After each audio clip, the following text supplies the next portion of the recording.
बहिणींनो नमस्कार. हां हात किया मी इधर अभी. बहिणींनो नमस्कार.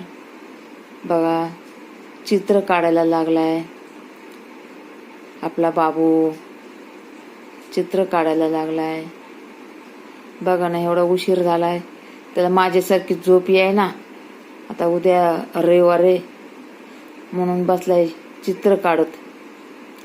क्या निकल रहा है? हो फुल पाखरू आहे बघा. हे हात काढ ना. हा फुल पाखरू आहे काढायला लागलाय. ते म्हणतो माझं तोंड नको दिसू देऊ म्हणून अर्धच तोंड हे केलंय मी नाही का.